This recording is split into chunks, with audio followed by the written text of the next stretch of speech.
Kepada yang terhormat Bapak Prabowo Subianto, Presiden Republik Indonesia. Bapak Presiden yang terhormat, izinkan kami, rakyat yang Bapak pimpin, menyampaikan suara hati yang mungkin tidak akan sampai ke meja rapat para pejabat.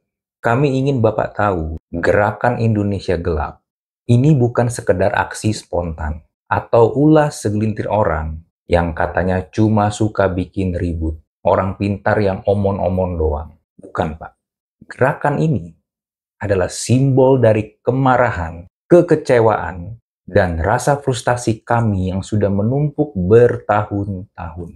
Bapak pernah bicara tentang keberanian dan nasionalisme. Namun, bagaimana kami, masyarakat, bisa terus bertahan dengan penuh harapan kalau setiap hari yang kami hadapi adalah kebijakan ngawur, pejabat yang asal bicara, dan uang negara yang makin tidak jelas kemana perginya.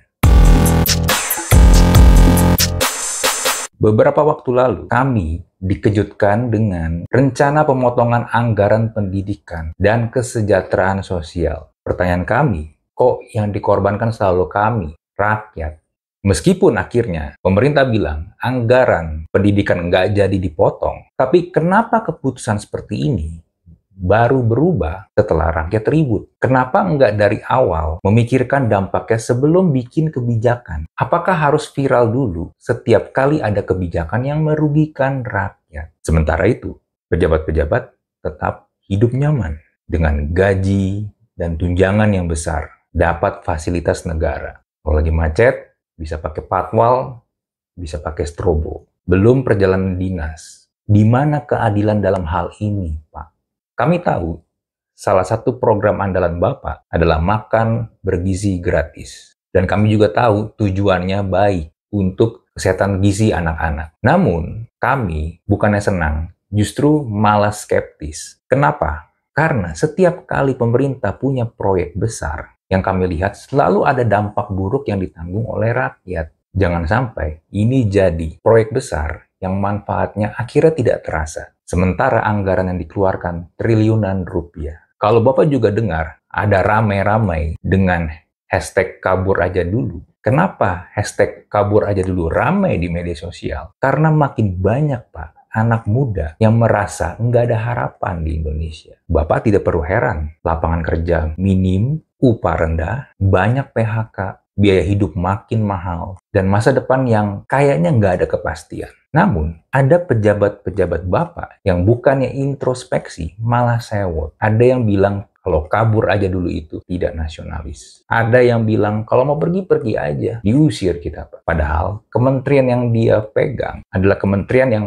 harusnya bertanggung jawab menciptakan lapangan kerja lebih banyak lagi di negara ini. Kami juga ingin menyoroti Danantara, lembaga baru yang katanya bakal mengelola aset negara senilai 900 miliar US dollar.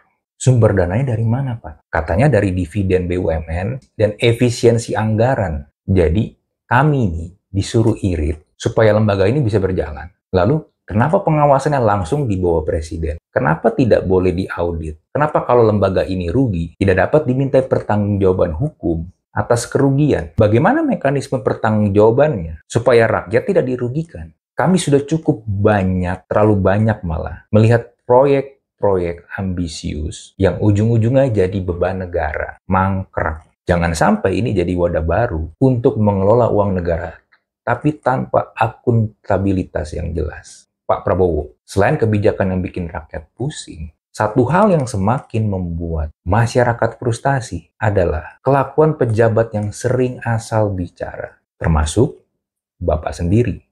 Serius, Pak. Bapak dan pejabat-pejabat yang ada di kabinet adalah pejabat publik. Sudah seharusnya berkomunikasi ke publik dengan cara yang profesional dan elegan. Dan sebagai pejabat publik adalah hal yang wajar kalau masyarakat mengkritik kebijakan-kebijakan yang dibuat. Selain asal jeplak, seringkali informasi yang disampaikan juga tidak jelas, membingungkan, dan membuat kericuhan di masyarakat. Ingat kejadian antrian gas LPG 3 kg yang sampai menyebabkan seorang ibu meninggal? Itu adalah contoh dari komunikasi yang buruk dan berakibat fatal.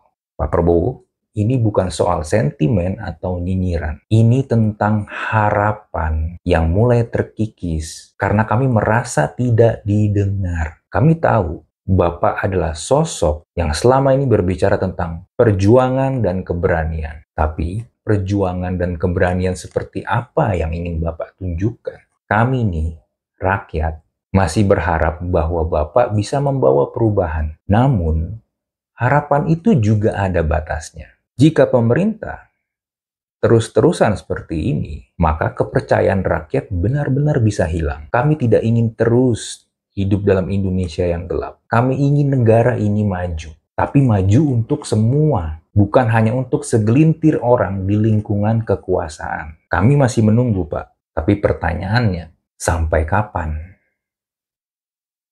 Hormat kami, rakyat yang masih berharap.